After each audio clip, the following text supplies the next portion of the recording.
الرجيم بسم الله الرحمن الرحيم يا أيها الذين آمنوا اتقوا الله حق تقاته ولا تموتن إلا وأنتم مسلمون يا أيها الناس اتقوا ربكم الذي خلقكم من نفس واحدة وخلق منها زوجها وبث منهما رجالا كثيرا ونساء واتقوا الله الذي تساءلون به والأرحام إن الله كان عليكم رقيبا يا أيها الذين آمنوا اتقوا الله وقولوا قولا سديدا يصلح لكم أعمالكم ويغفر لكم ذنوبكم ومن يطع الله ورسوله فقد فاز فوزا عظيما وقال الله تبارك وتعالى في القرآن المجيد والفرقان الحميد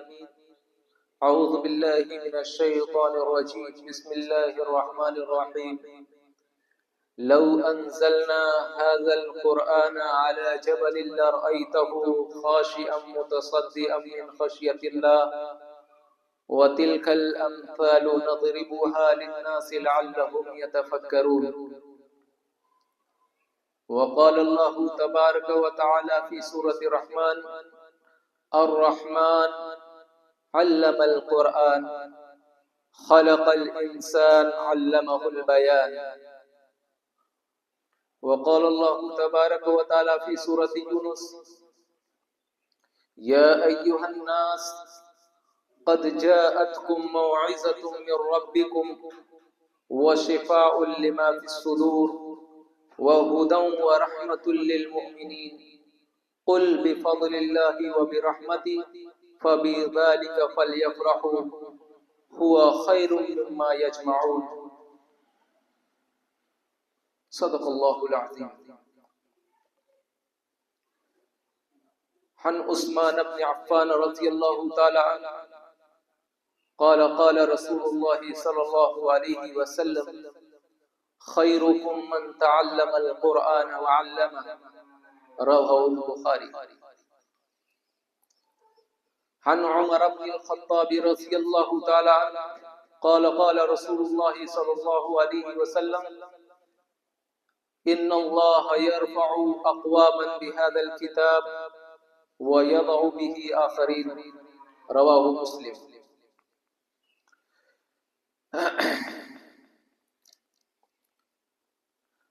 محترم سامعین کرام، بزرگوں، دوستوں اور پیارے بچوں، تمام قسم کی حمد و ثنا، کبریائی، بڑائی، بزرگی اس اللہ رب العالمین کے لیے ہے جو ہمارا خالق و مالک ہے، جس نے ہم تمام انسانوں کو بنانے کے بعد ہماری رہبری اور رہنمائی کے لیے نبیوں، رسولوں اور پیغمبروں کا سلسلہ چلایا، جن سلسلوں میں ہمارے آخری نبی جناب محمد رسول اللہ صلی اللہ علیہ وسلم کا نام نامی اسم گرامی ہے۔ لاکھوں کروڑوں درود و سلام اللہ کے آخری نبی جناب محمد رسول اللہ صلی اللہ علیہ وسلم پر ہو۔ محترم سامعین کرام، آج خطبہ جمعہ میں ہم عظمت قرآن کے سلسلے میں کچھ گفتگو کریں گے۔ اب چونکہ شعبان کا مہینہ چل رہا ہے، اس کے بعد چند دنوں میں رمضان المبارک کا مبارک مہینہ ہم سے جا ملے گا، اور آپ نے رمضان المبارک کے بارے میں یہ بھی سنا ہے کہ یہ قرآن کا مہینہ ہے۔ خیر، شعبان کے سلسلے میں گفتگو کرنے کا موقع نہیں ہے، ورنہ جو خرافات شعبان کے مہینے میں ہوتی ہیں اور پھر اس طرح کی باتیں کہ قرآن یہ 15 شعبان کی رات کو نازل ہوئی ہے. اس طرح کی بکواس نہ صحیح حدیث اور نہ قرآن سے ملتا ہے، کیونکہ قرآن نے صراحت کے ساتھ کہہ دیا ہے کہ شہر رمضان الذی انزل فیہ القرآن، کہ ہم نے اس قرآن کو رمضان کے مبارک مہینے میں نازل کیا ہے. اور پھر صاف صاف یہ بھی فرما دیا انا انزلناہ فی لیلۃ القدر وما ادراک ما لیلۃ القدر. تو اتنی کلیئر بات اور کہیں نہیں ہو سکتی ہے کہ قرآن کلیئر کٹ کہہ رہا ہے کہ ہم نے قرآن کو لیلۃ القدر میں نازل کیا. اور آپ سب کو بخوبی معلوم ہے کہ لیلۃ القدر کس مہینے میں ہوتی ہے. قرآن کی عظمت کے سلسلے میں یہ بات جان لیجئے،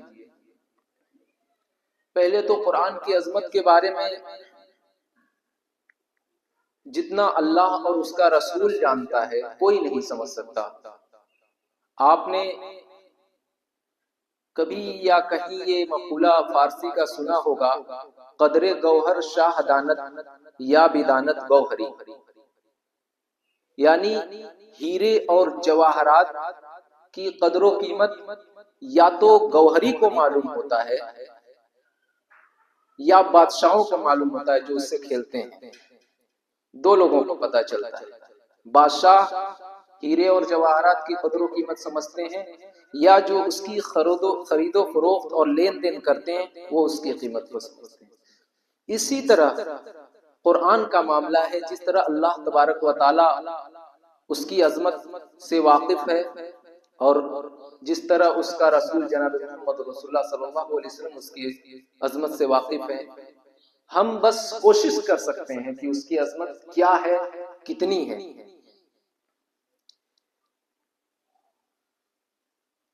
آپ کو بتلاتا چلوں، نبیوں کے سلسلے میں آپ نے بارہا سنا ہوگا کہ اللہ تبارک و تعالیٰ نے ہر نبی کو ایک معجزہ عطا کیا. جیسے کہ حضرت موسیٰ علیہ السلام کو ایک معجزہ دیا لاٹھی کی شکل میں. ویسے تو قرآن نے 9 معجزے گنوائے ہیں حضرت موسیٰ علیہ السلام کی، 9 آیات بینات، 9 کھلے کھلے معجزے اللہ تبارک و تعالیٰ نے قرآن کے اندر گنوائے ہیں. اور پھر حضرت مسیح علیہ السلام کو دیکھ لیجیے، حضرت عیسیٰ علیہ السلام کو کیسے کیسے معجزے اللہ تبارک و تعالیٰ نے دیے ہیں. مردے کو کہا قم باذن اللہ اور کھڑا ہو گیا، گارے سے بنایا پرندے کی شکل اور پھونک ماری اڑتا ہوا پرندہ ہو گیا. یعنی احیاء موتا اور خلق حیات یہ تو خالص اللہ کے افعال ہیں، اس سے بڑا معجزہ کیا ہو سکتا ہے. لیکن جب اللہ تبارک و تعالیٰ نے اللہ کے نبی جناب محمد رسول اللہ صلی اللہ علیہ وسلم کو معجزہ دینا ہوا تو اللہ تبارک و تعالیٰ نے قرآن کی شکل میں معجزہ دیا.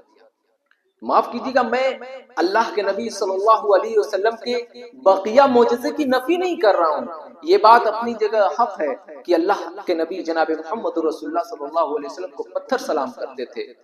یہ بات اپنی جگہ حق ہے کہ جب اللہ کے نبی جناب محمد رسول اللہ صلی اللہ علیہ وسلم مسجد نبوی میں جب ممبر نہیں بنا تھا، جس سوکھے کھجور کے تنے پر کھڑے ہو کر بیٹھ کر اللہ کے نبی خطبہ دیا کرتے تھے، اور جب پہلی بار ممبر کی ضرورت پیش آئی اور ممبر لا کر رکھا گیا اور اللہ کے نبی جب پہلی بار اس ممبر پر کھڑے ہو رہے تھے تو اس سوکھے تنے سے بچے کے بلکنے کی طرح آواز آ رہی تھی. یہ سب معجزے اپنی جگہ حق ہیں. رومی نے کہا تھا کہ فلسفی کو منکر حنانہ است، فلسفی کو منکر حنانہ است، از ہوا سے انبیاء بیگانہ است. یعنی فلسفی عقلیت پرست انسان وہ تو حنانہ کا انکار کر دے گا، کیسے ممکن ہو سکتا ہے، سوکھا تنا اس میں سے بچے کے بلکنے کی آواز. لیکن وہ انبیاء کے خاص احوال سے واقف نہیں. لیکن آپ غور کریں گے کہ اللہ تبارک و تعالی سب نبیوں کو جو معجزہ دیا وہ ان کے اپنی ذات کے ساتھ متصل سے. حضرت موسیٰ علیہ السلام کو لاٹھی کی شکل میں جو معجزہ دیا گیا، جب حضرت موسیٰ علیہ السلام کے ہاتھ میں وہ لاٹھی تھی تب وہ معجزہ تھا. حضرت موسیٰ علیہ السلام کے انتقال کے بعد کئی سو برس تک وہ صندوق سکینہ میں رکھی رہی، لیکن وہ کوئی معجزہ نہیں تھا، محض لکڑی تھی۔ لیکن اللہ تبارک و تعالیٰ نے اللہ کے نبی جناب محمد رسول اللہ صلی اللہ علیہ وسلم کو جو معجزہ دیا وہ قرآن کی شکل میں ہے، اور وہ معجزہ تا قیامت تک ویسے ہی معجزہ ہے جیسے کہ پہلے اللہ کے نبی کے دور میں نازل ہوا۔ اسی لیے زبانیں گونگ ہو گئی تھی جب قرآن نازل ہوا۔ عرب اپنے آپ کو بہت بڑے ادیب، فلسفی، اپنے آپ کو عربی کہتے تھے، اور دیگر دنیا کے لوگوں کو گونگے کہا کرتے تھے۔ لیکن کیوں زبانیں گونگ ہو گئی؟ قرآن جب آیا تو زبانیں گونگ ہو گئی، بڑے بڑے ادیب کے زبانیں گونگ ہو گئی۔ سبع معلقہ کے جو آخری شاعر تھے، جب وہ ایمان لائے تو حضرت عمر فاروق رضی اللہ تعالیٰ عنہ نے سوال کیا، کیا بات ہے، اب شعر و شاعری نہیں کہتے، کیا جواب دیتے ہیں؟ کہتے ہیں ابعد القرآن، قرآن کے بعد بھی کسی کو اس بات کی ضرورت ہے کہ وہ اپنی فصاحت و بلاغت کا ثبوت دے؟ ابعد القرآن، یہ قرآن کا معجزہ ہے۔ آئیے ہم قرآن کو کی عظمت کو قرآن سے دیکھتے ہیں کہ اللہ تبارک و تعالیٰ اس کی عظمت کیسے بیان کرتا ہے۔ ہم نے آپ کے سامنے 3 جگہ سے، ایک آیت کریمہ سورہ حشر کی، 2 آیت کریمہ سورہ یونس کی، 4 آیت کریمہ سورہ رحمان کی آپ کے سامنے تلاوت کری۔ اللہ تبارک و تعالیٰ سورہ حشر میں کہتا ہے لو انزلنا هذا القرآن على جبل لرأيته خاشعا متصدعا من خشیت اللہ۔ یہ کلام قرآن، یہ ایک کلام، اور کلام سے متکلم کی فضیلت سمجھ میں آتی ہے۔ عربی میں کہاوت ہے کلام الملوک ملوک الکلام، یعنی بادشاہوں کے کلام کلاموں کے بادشاہ ہوا کرتے ہیں۔ اسی طرح قرآن فضل کلام اللہ علی سائر الکلام کفضل اللہ علی خلق، جیسے اللہ تبارک و تعالیٰ کی فضیلت تمام مخلوق پر ہے، اسی طرح اللہ تبارک و تعالیٰ کے کلام کی فضیلت تمام کلاموں پر ہے۔ اللہ تبارک و تعالیٰ کہتا ہے لو انزلنا هذا القرآن على جبل لرأيته خاشعا متصدعا من خشیت اللہ، اگر ہم اس قرآن کو کسی پہاڑ پر اتار دیے ہوتے تو وہ اللہ کی خشیت سے پھٹ جاتا، تب جاتا۔ وَتِلْكَ الْأَمْثَالُ نَضْرِبُهَا لِلنَّاسِ لَعَلَّهُمْ يَتَفَكَّرُونَ، اور ہم ایسے ہی مثالیں دیا کرتے ہیں تاکہ لوگ اس سے تفکر حاصل کریں، کچھ علم حاصل کریں۔ آپ نے غور کیا ہوگا سورہ اعراف کے اندر حضرت موسیٰ علیہ السلام کا واقعہ آپ نے سنا ہوگا کہ حضرت موسیٰ علیہ السلام کوہ طور پر اللہ سے کلام کرنے جایا کرتے تھے۔ اللہ سے کلام ہو رہا ہے، دل کے اندر خیال آیا کہ کلام تو ہو رہا ہے، یہ پردہ بھی ہٹا دیا جائے کہ دیدار بھی ہو جائے۔ ظاہر سی بات ہے ہم جب کسی شخص سے کلام کر رہے ہیں اور اس کا چہرہ نظر نہیں آ رہا ہے تو دل کے اندر خیال آئے گا کہ چہرے کا دیدار ہو جائے تو کیا بات ہوگی۔ حضرت موسیٰ علیہ السلام کے دل میں بھی خیال آ گیا کہ اے اللہ تبارک و تعالیٰ، کلام تو ہم کر رہے ہیں لیکن تیرے دیدار کا شوق ہے۔ اللہ تبارک و تعالیٰ کیا کہتا ہے لن ترانی، اے موسیٰ تم مجھے اس دنیا جسدی اور اس دنیا کے آنکھ سے ہمیں نہیں دیکھ سکتے۔ اچھا دیکھنے کی خواہش ہے، اس پہاڑ کی طرف دیکھو، اگر وہ پہاڑ اپنی جگہ ثابت قدم رہا فسوف ترانی، تو تم مجھے دیکھ سکتے ہو۔ فلما تجلی، جب اللہ تبارک و تعالیٰ کی ایک تجلی ہوئی، معمولی سی تجلی ہوئی، اور وہ پہاڑ ریزہ ریزہ ہو گیا۔ فخر موسیٰ صعقا، اور حضرت موسیٰ علیہ السلام بے ہوش ہو کر گر گئے۔ اللہ تبارک و تعالیٰ نے اپنے تجلی ربانی کی جو مثال دی ہے کہ پہاڑ ریزہ ریزہ ہو گیا، اللہ تبارک و تعالیٰ نے قرآن کی مثال جب دی لو انزلنا هذا القرآن على جبل لرأيته، کہ اگر ہم اس قرآن کو کسی پہاڑ پر اتار دیے ہوتے تو یہ اللہ کی خشیت سے دب جاتا، پھٹ جاتا۔ کتنی مطابقت ہے اللہ تبارک و تعالیٰ نے جو مثال دی۔ دوسری آیت آئیے قرآن کا کام کیا ہے؟ حصول ثواب اور ایصال ثواب جو آج ہو رہا ہے.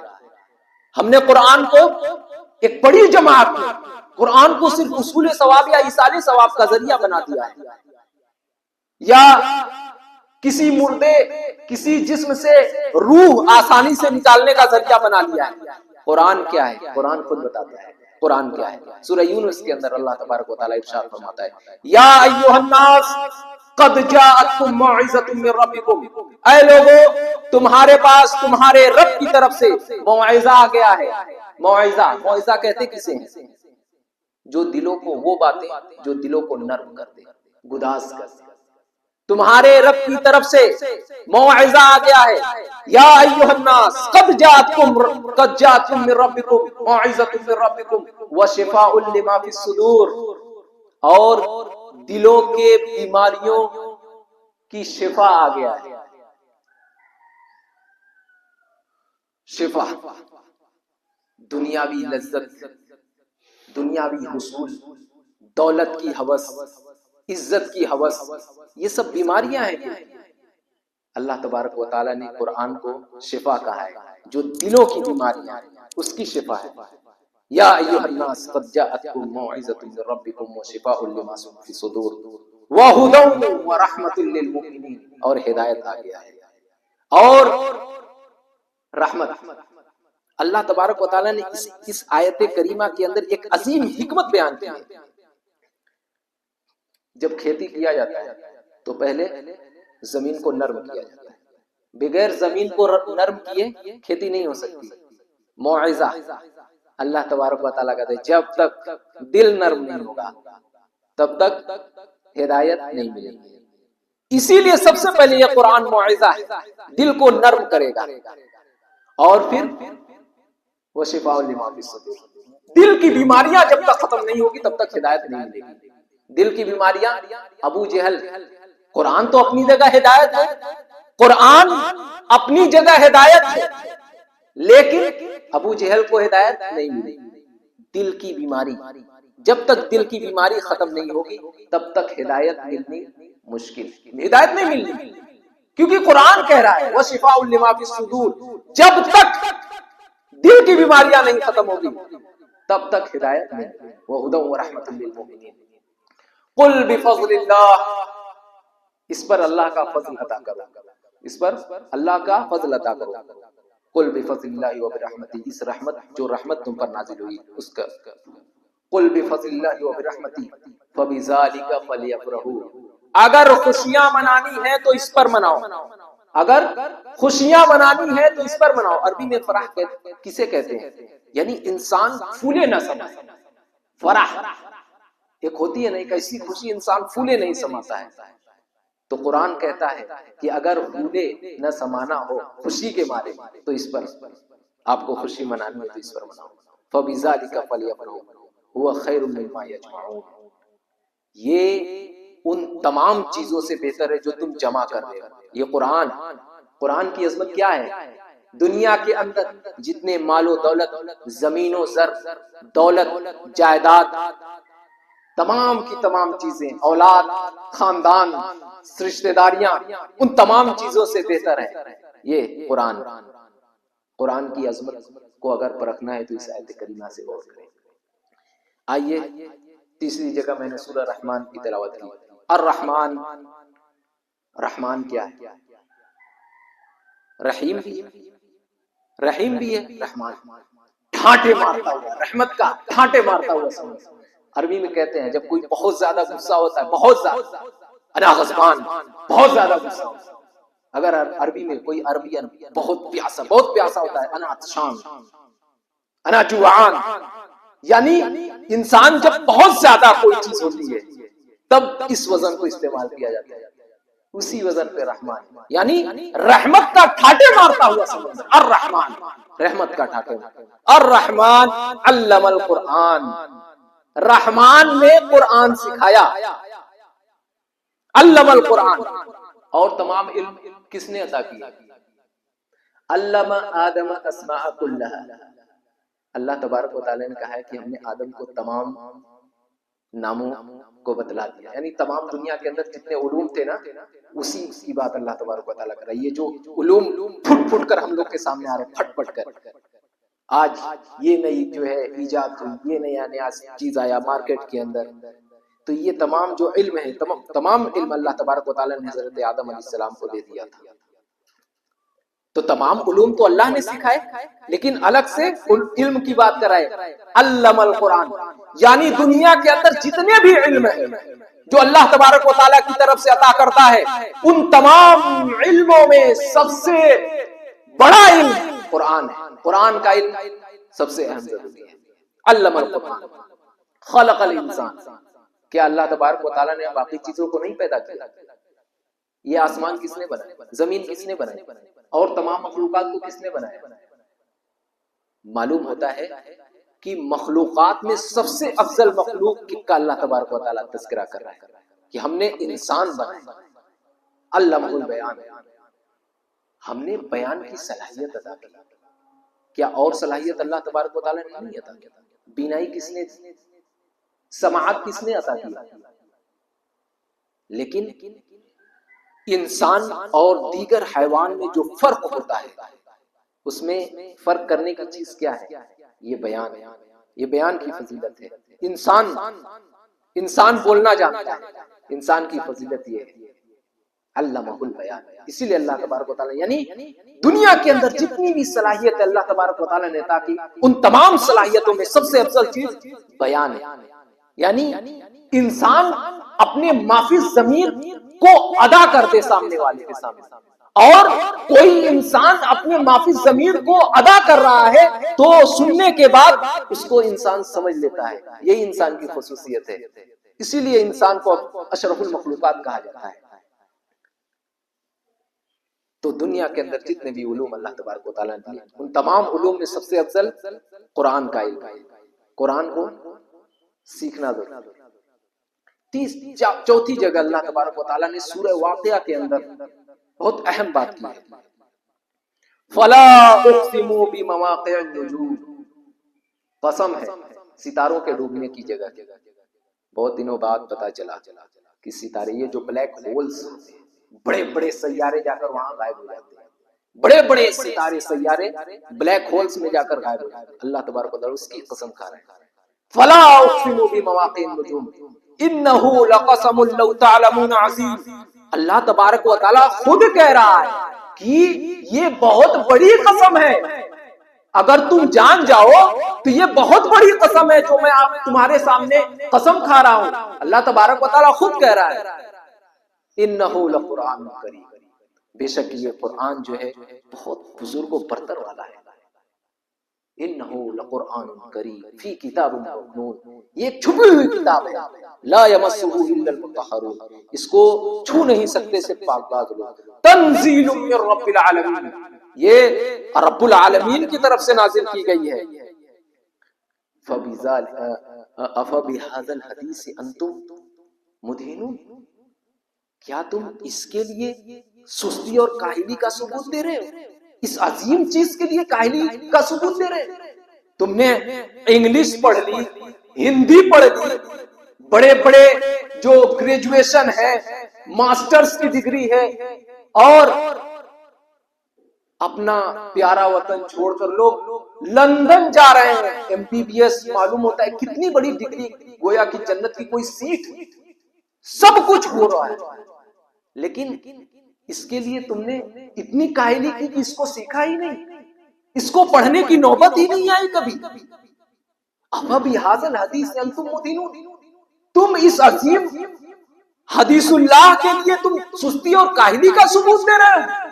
اللہ تبارک و تعالیٰ کا سب کچھ ہو رہا ہے تم سے، ہر طرح کے تعلیم تم سے ادا ہو جا رہی ہے، ہر طرح کے میدان میں تمہارے صلاحیت کے توتے بول رہے ہیں، تم ہر جگہ آگے ہو، لیکن قرآن کا علم تم سے سیکھا نہیں گیا.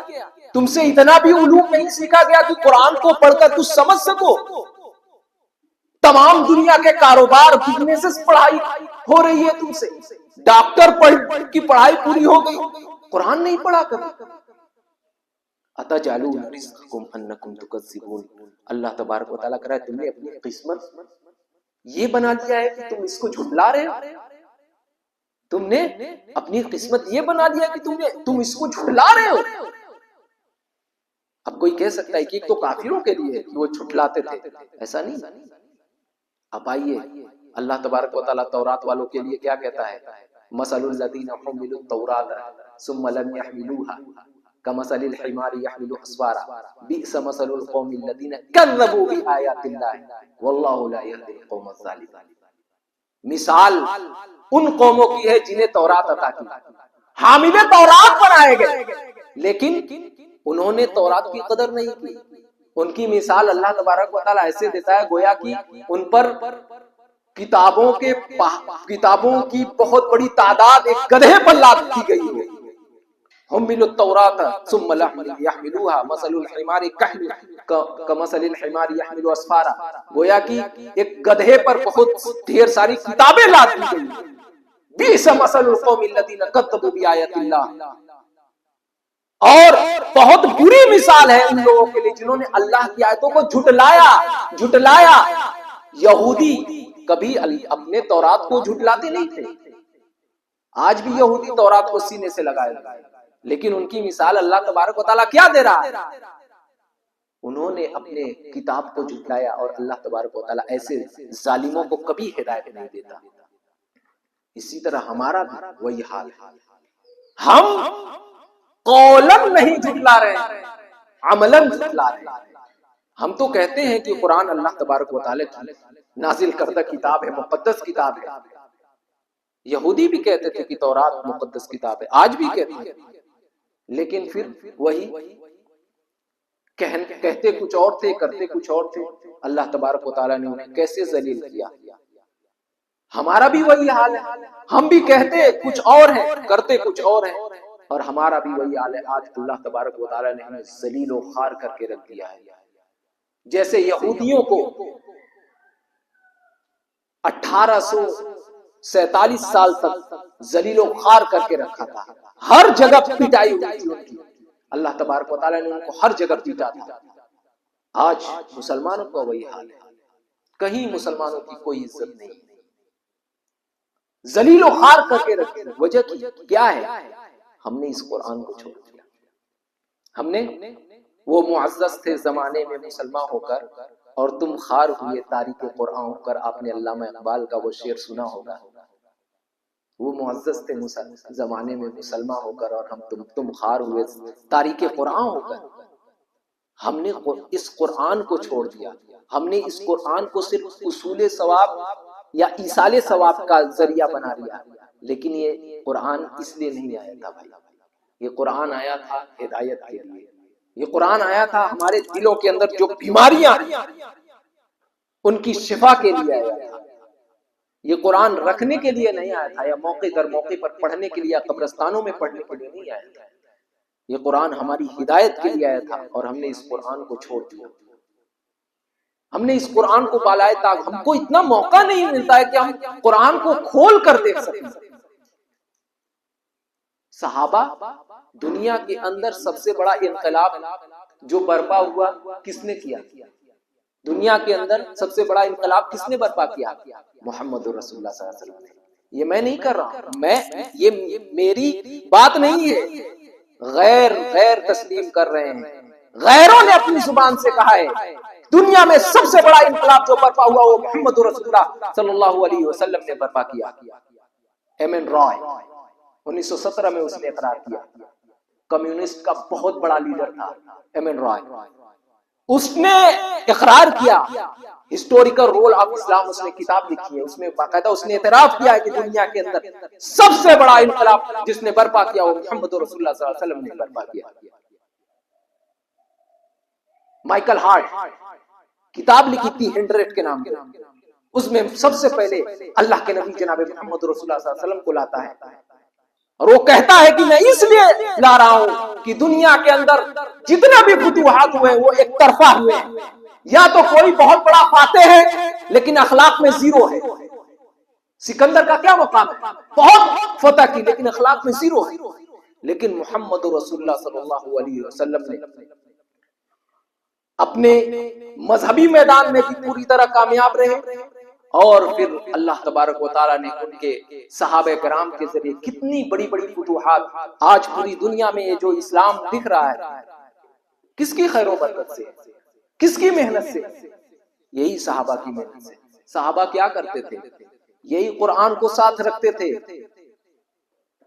ان کا اوڑھنا بچھونا یہی قرآن تھا، ان کی بات چیت قرآن ہی تھی، آپس میں جب بیٹھتے تھے گفتگو کرتے تھے قرآن کی آیتوں پر ہی گفتگو کیا کرتے تھے، کہیں جاتے تھے ساتھ میں قرآن رکھتے تھے، رات میں عبادتیں ہو رہی ہیں قرآن سے، ہمیشہ قرآن ساتھ میں رکھتے تھے، تبھی ان کو یہ کامیابی ملی۔ اور آج کا مسلمان ذلیل و رسوا اس لیے کہ اس نے قرآن کو چھوڑا ہے۔ ہمارا دین کس پر ٹکا ہوا ہے؟ یہی قرآن ہم کو عطا کی گئی تھی نا اللہ تبارک و تعالیٰ کی طرف سے، یہ معجزہ ہے، لیکن ہم نے اس معجزے کو سمجھا ہی نہیں، غیروں نے اقرار کر لیا۔ آج تک کسی کی ہمت ہوئی قرآن جیسی کوئی آیت لا کر دکھا دے؟ ارے اس دور میں نہیں لا سکے جب اس دور میں بہت بڑے ادیب ہوا کرتے تھے، اپنے آپ کو زبان داں سمجھتے تھے خطیب ہم ہیں، شاعر ہم ہیں، بولنا ہم جانتے ہیں، اور دیگر لوگوں کو گونگے کہتے تھے۔ جب وہ قرآن جیسی آیتیں نہیں لا سکے، اللہ تبارک و تعالیٰ نے قرآن میں باقاعدہ چیلنج کیا، چیلنج کے طور پر کہہ دیا کہ اگر تمہارے اندر اتنا ہی دم ہے یا تمہیں شک ہے کہ جو محمد پر جو آیتیں نازل ہوتی ہیں، تو ایسا کرو کہ تم اس جیسی ایک صورتیں لا کر دکھا دو۔ ہے سورہ بقرہ میں ہے نا، قل ان کنتم، سورہ بقرہ کے اندر ہے وَإِن كُنتُمْ فِي رَيْبٍ مِّمَّا نَزَّلْنَا عَلَىٰ عَبْدِنَا فَأْتُوا بِسُورَةٍ مِّن مِّثْلِهِ، کہ اگر تم کو کوئی شک ہے کہ ہمارے اس محمد پر جو آیتیں نازل ہوتی ہیں اس پر اگر شک ہے کہ کوئی اور اس کو سکھا پڑھا رہا ہے، تو تم اس جیسی ایک آیت یا ایک سورت بنا کر لاؤ۔ لیکن اللہ تبارک و تعالیٰ کہتا ہے وَإِن لَّمْ تَفْعَلُوا وَلَن تَفْعَلُوا، چیلنج کا انداز دیکھیے، اگر تم ایسا نہ کر سکو لیکن تم ہرگز نہیں کر سکتے ایسا، یہ چیلنج اللہ تبارک و تعالیٰ نے باقاعدہ قرآن، اور ہم قرآن سے اتنا بیگانہ ہیں، ہم قرآن کو بھلائے بیٹھے ہیں، ہمارا سب اوڑھنا بچھونا سب دولت، مال و دولت، عزت، یہی سب رہ گیا ہے۔ آج ہمارا دین سے کوئی سروکار نہیں رہا۔ اللہ تبارک و تعالی ہم تمام مسلمانوں کو قرآن کی عظمت کو سمجھنے کی توفیق عطا فرمائے، اور اللہ تبارک و تعالی ہم تمام مسلمان جو راہ سے بھٹک گئے اللہ تبارک و تعالی انہیں صحیح راہ پر لائے۔ آمین، وآخر دعوانا الحمدللہ رب العالمین۔